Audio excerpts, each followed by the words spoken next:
Bem, me chamo Odair Montesquieu Duarte. O meu trabalho, o tema dele é sobre controle de ambiente em fazenda de servidores e data centers, esse tipo de local.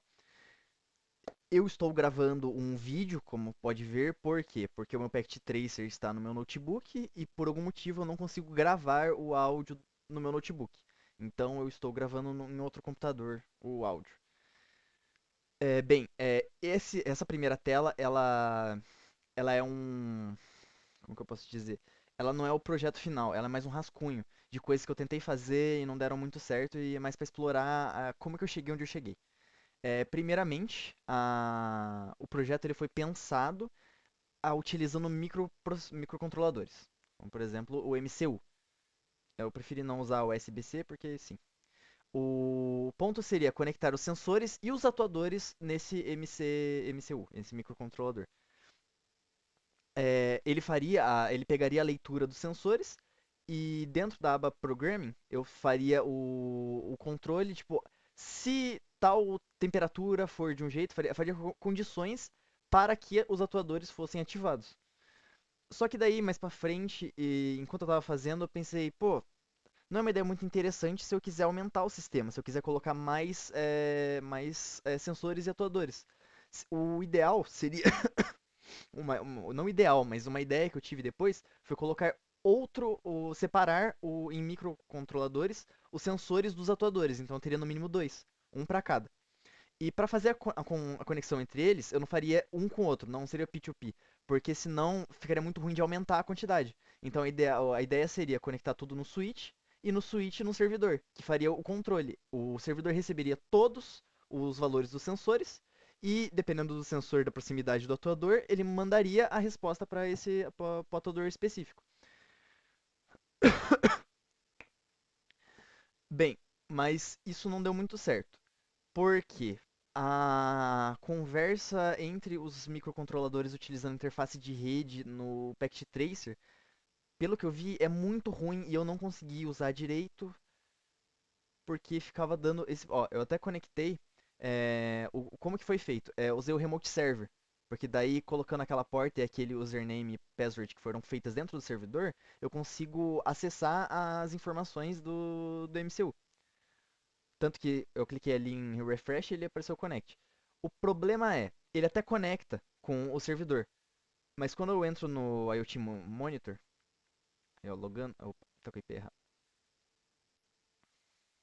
Ele aparece, legal, mas quando eu abro ele, aparece no Remote Control API. Esse problema eu vi que eu não vi como resolve. As soluções que eu achei eram utilizando sensores e outras coisas mais novas. Eu provavelmente deve ter um jeito mais simples mais simples não, né? Mais complexo que resolveria esse problema, por exemplo, usar algum na aba de programming cliente-servidor para mandar por as informações via WebSocket, mas é um trabalho que eu acho que criaria um overhead, dependendo do tamanho do sistema. Então a ideia foi usar a outra ideia de solução, que seria usar sensores e atuadores mais modernos, não genéricos como aquele smoke sensor. Usaria o sensor ali, o smoke detector. Que esses sensores mais modernos, eles já conectam diretamente no Home Gateway. O Home Gateway, ele faria o trabalho do microcontrolador. Ele pegaria essas informações e enviaria as informações pro, pros atuadores. Ele já conecta fácil, de boa. É só você, por exemplo, ali na aba config, tem em wireless, eu acho, tem o SSID. Errei. Ali em wireless, isso. Home Gateway, o SSID dele. Usando isso, como eu não coloquei senha, porque é só um teste, é só colocar a mesma rede nos outros dispositivos que eles conectam facinho, facinho. Ah, eu também preciso clicar numa outra opção ali depois que em vez de Remote Server, eu vou clicar no Home Gateway. Acho que é essa a opção. Que daí ele conecta e já começa a mandar as informações. Aí eu vou abrir o, o projeto mesmo em si, que ele ficou desta forma. Ele ficou numa topologia de estrela.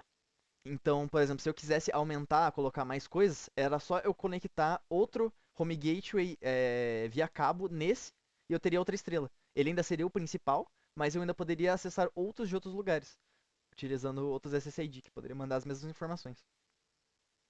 A interface dele é via um dispositivo, por exemplo, o tablet, um celular, um dispositivo mobile, não mobile, mas que tivesse conexão wireless, que daí eu posso conectar do mesmo jeito que todas as outras coisas conectam,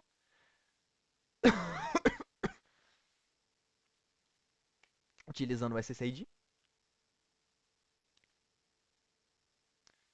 mostrando a mesma coisa. Ah, agora pegando o IP dele.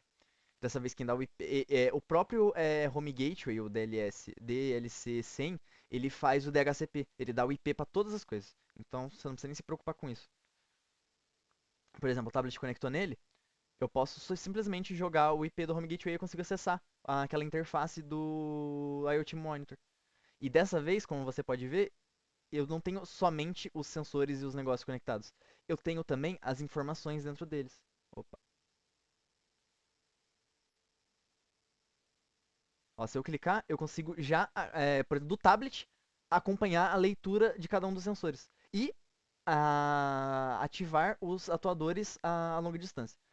O ventilador não vou conseguir ativar porque tem uma regra que está mantendo ele aceso, que eu vou explicar depois.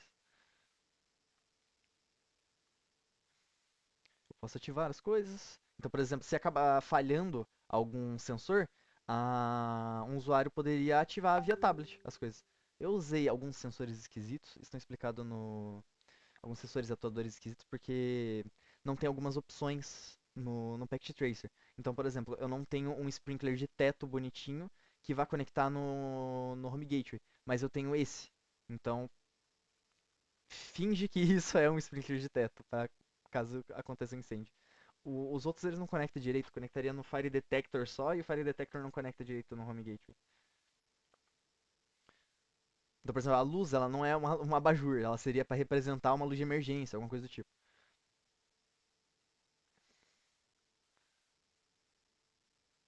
Mas a parte importante mesmo dessa aba aí do IoT Server é as condições.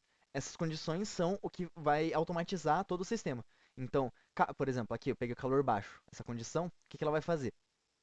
Caso o termômetro meça uma temperatura maior do que 30 graus, ele vai pegar o ventilador e vai ligar no baixo.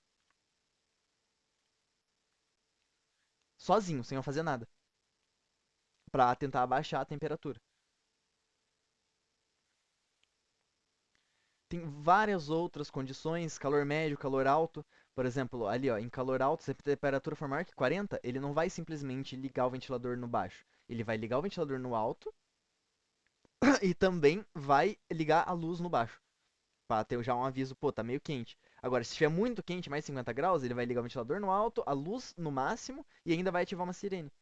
Existem várias outras negócios. Por exemplo, fogo, se o nível de fumaça for maior que 50%, ele vai ligar tudo, inclusive os sprinklers. Se a umidade for menor que 40%, isso pode acabar causando problema de estática. Então, vai ligar o umidificador.